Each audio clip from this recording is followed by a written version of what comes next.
बहुत पुरानी कहावत है कि जैसे काम करोगे वैसा फल पाओगे।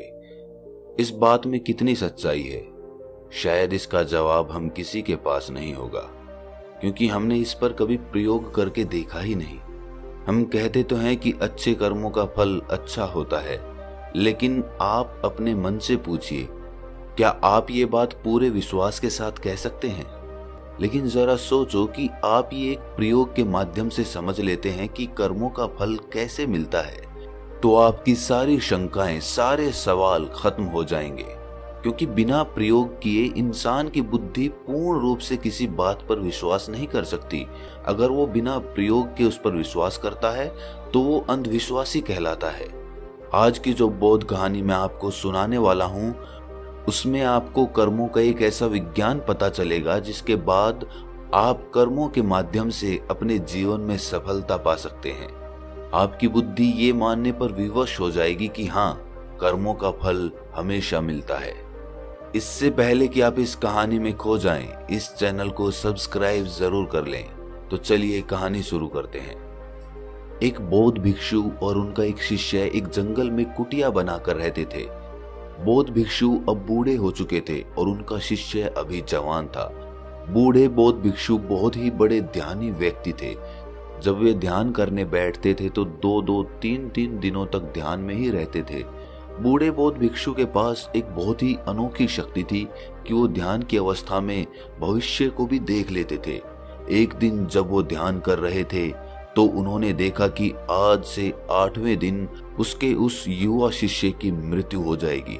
उन्होंने अपने शिष्य को अपने पास बुलाकर कहा कि मैं तुम्हें अगले 7 दिनों की छुट्टी दे रहा हूँ। तुम इन 7 दिनों के लिए अपने घर पर रहकर आ सकते हो। शिष्य ने खुशी से कहा, क्या ये सच है गुरुदेव? गुरु ने कहा कि हाँ। शिष्य मुस्कुराते हुए कहता है कि मेरा पिछले कई दिनों से अपने घर वालों से मिलने का मन भी कर रहा था। गुरु ने कहा कि ठीक है, लेकिन याद रहे 8वें दिन की शाम होने तक तुम्हें यहाँ पर वापस पहुंचना होगा।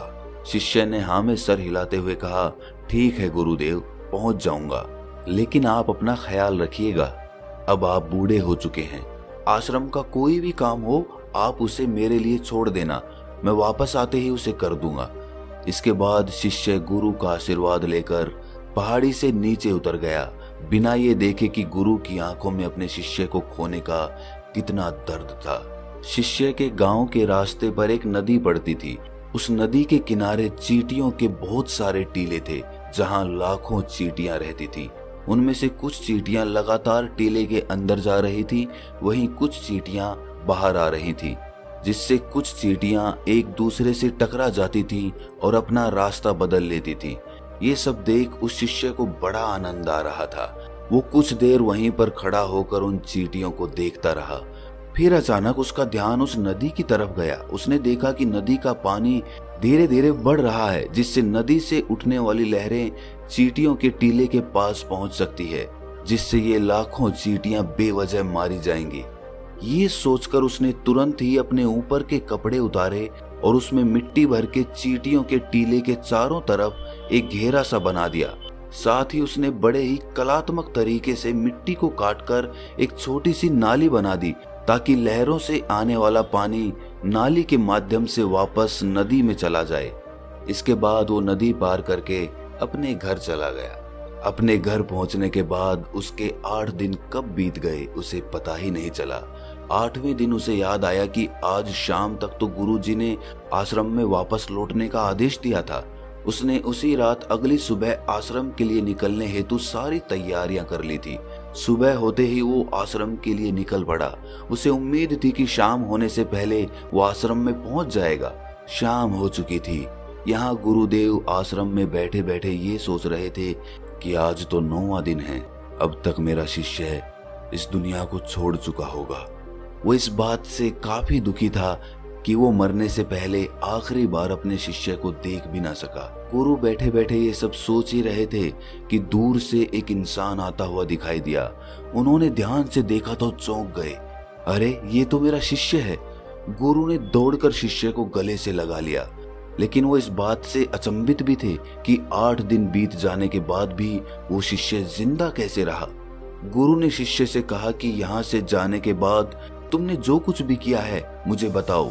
तब शिष्य ने चींटियों वाली कहानी गुरु को सुनाई।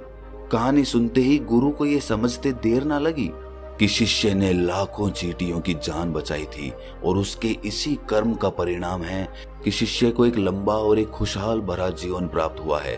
कहानी सुनने के बाद गुरु के मुख से अनायास ही निकल पड़ा कि कर्मा लौटकर जरूर आता है। शिष्य को गुरु की इस बात का मतलब समझ नहीं आया, इसीलिए उसने गुरु से जब पूछा तो गुरु ने उसे सारी बात बता दी। इसके बाद उस शिष्य के मन में एक सवाल उठा। उसने अपने गुरु से पूछा कि गुरुजी, जब आप ध्यान में सब कुछ देख चुके थे और आपको ये पता था कि कर्म इस तरह काम करते हैं, तो आप मुझसे पहले ही कोई अच्छा कर्म करा सकते थे ताकि मेरी मृत्यु टल जाती। आपने ऐसा क्यों नहीं किया? मैंने तो अनजाने में ही उन चींटियों की मदद कर दी थी, जिसके परिणाम स्वरूप आज मैं आपके सामने जिंदा हूँ। लेकिन यही काम आप मुझे बताकर भी करवा सकते थे, आपने ऐसा क्यों नहीं किया? ये सुनकर गुरु ने मुस्कुराते हुए कहा कि भंते, कि जब भी कोई कर्म बिना लालच के किया जाता है वही असली कर्म कहलाता है। जिस कर्म में तुम्हारी कोई इच्छाएं नहीं जुड़ी होती, कुछ पाने के लिए वो काम नहीं किया जाता, ऐसा काम ही फलीभूत होता है और वही कर्म कहलाता है।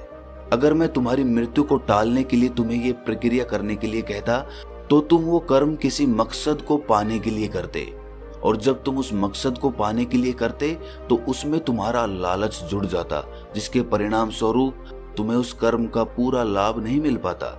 कर्मों का एक छोटा सा सिद्धांत है कि बस कर्म कर दो, बिना मन में ये लालच पैदा किए हुए कि इस कर्म का परिणाम क्या होगा, इसका फल क्या होगा।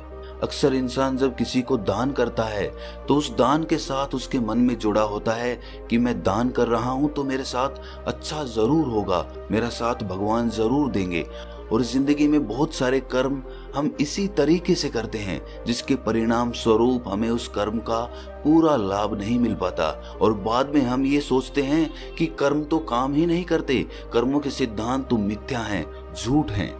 आप खुद सोचिए, जब आप किसी मंदिर में जाते हैं तो आपके मन में कुछ ना कुछ पाने की इच्छा जरूर आती है। जब आप मंदिर में जाकर प्रार्थना करते हैं, अपने हाथ जोड़ते हैं, अपनी आंखें बंद करते हैं, लेकिन समझने की बात यह है कि प्रार्थना तो वही स्वीकार होती है जो मौन रूप से की जाती है, जिसमें आपके मन में कोई भी इच्छा नहीं उठती और आप प्रभु को धन्यवाद करते हैं उन सभी चीजों के लिए जो उन्होंने आपको दी है।